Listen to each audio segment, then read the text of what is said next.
महाराज जी 2 साल हुए भगवान जी और आप श्री संतों की कृपा से भक्ति मार्ग में प्रवेश मिला। कृष्ण भक्ति और कृष्ण प्रेम में धीरे धीरे सब कुछ छिन जाता है। तुम्हारा था क्या जो छिन गया, हमें बताइए भाई। रिपोर्ट तो हम तब कर सकते हैं जब हमारी कोई वस्तु छिनी हो। आपने क्या रचना की पांच भौतिक शरीर में? ये पंचभूतों से बना हुआ, या आप में है? आप भगवान के अंश हैं। अगर वो एक आंख हटा देते हैं उनकी मौज की बात है, वो एक से दिखाना चाहते हैं, उनकी वस्तु है ना। आपकी क्या है हमें बता दो। पढ़े लिखे गए आप तो भगवान ने बुद्धि दी है ना। बुद्धि का हरण कर ले तो फुटपाथ में कागज बटोरते घूमते।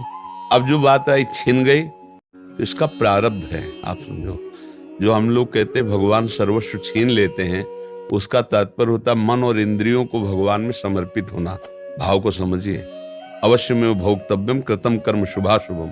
अभी आप उस कोटि के शरणागत नहीं कि आपके शुभ और अशुभों का विनाश हो गया हो। तो जो बोया है पीछे साल की फसल खाना तो पड़ेगा ना। और उसमें कह दें कि हमने बम्बूल बोया था, कांटे आ रहे हैं, भगवान ने जब से भक्ति शुरू की तब से कांटे खाने को मिल रहे हैं। गलत बात। पिछले वर्ष जो आपने किसानी में बोया, इस वर्ष वही खाओगे। अब जो बो रहे हो उसे तुम आगे फसल काटोगे। तो फिर प्रश्न ही नहीं आएगा कि हमारा छीन लिया क्या। भ्रम, अज्ञान, मोह, पाप, भगवान क्या छीनते हैं? ये छीनते हैं। नहीं, लड़का छीन लिया तो भ्रम ही तो था, तो क्यों तुम्हारा पुत्र है।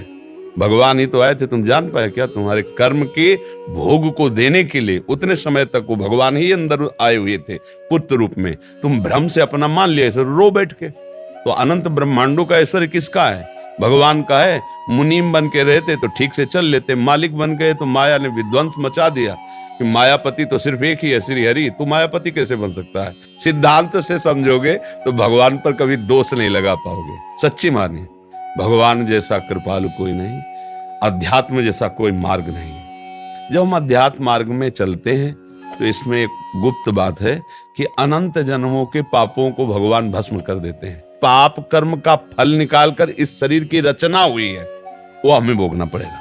क्योंकि अब हमारी भक्ति चल रही। शरीर बनने के पहले जो हमारे कर्म थे उनके अनुसार शरीर की पूरे जीवन का फल लिख दिया गया है।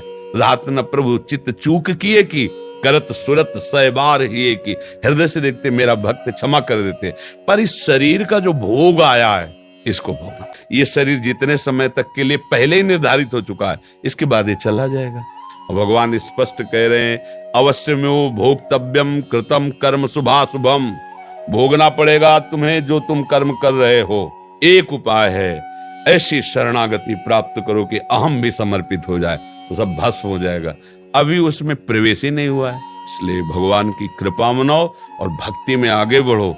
अनंत जन्मों का हिसाब इसी जन्म में होके खत्म खेल। अब हमें प्रभु के पास जाना है, तो हमें तो कृपा ही कृपा नजर आती भैया। सच्ची कहता हूँ, उनका ऐसा प्यार है, उनका ऐसा दुलार है, मतलब करोड़ों प्राण हो तो भी उनके आगे बलिहार है। भगवान की तरफ से तो कृपा ही कृपा है, कृपा ही कृपा है। जिस वृंदावन के लिए बड़े बड़े महापुरुष, जो रज शिव शनकादिक याचत, सो रज शीस चढ़ाऊं, किशोरी तेरे चरणन की रज पाऊं। आपके ऊपर कितनी कृपा लाडली की। यदि वो छीनने वाले होते तो तुम्हें भेजते ही नहीं यहाँ। सुत दारा धन लक्ष्मी, पापियों के घर होए, संत समागम हरि कथा, तुलसी दुर्लभ। भगवान ने छीना नहीं, आपको दिया है। दुर्लभ मनुष्य दे, दुर्लभ सत्संग, दुर्लभ भगवान नाम, ये सब दिया है। फूल है, फल लगा, पका, गिरा, खाया गया, नहीं खाया गया, सड़ गया। परिवर्तनशील, विनाशमय, दुखालय और नाशवान। अब भगवान ने क्या छीना है? जहां तुम आए हो इसका नाम मृत्यु लोक है, इसमें दुख ही दुख है, इसमें सब कुछ छूटने वाला है। कबीरा सब जग निर्धना, धनवंता नहीं कोई। धनवंता सोई जानिए जाके राम नाम, राधा नाम, कृष्ण नाम, श्याम नाम। भगवान भी अवतार लेते हैं तो समय के साथ अंतर्ध्यान हो जाते हैं। जब भगवान नहीं ज्यादा रुके समय के आगे प्रगट अवतार में, तो हम तुम कैसे आशा करें कि भैया जरा हमें संजीवनी मूर्छ चटा देना, कि हम थोड़ा नहीं। जितनी आयु है, छठी राव के अंक जो विधना ने लिख दिए, राई घटे न तिल बढ़े, रहुरे जीव निशंक।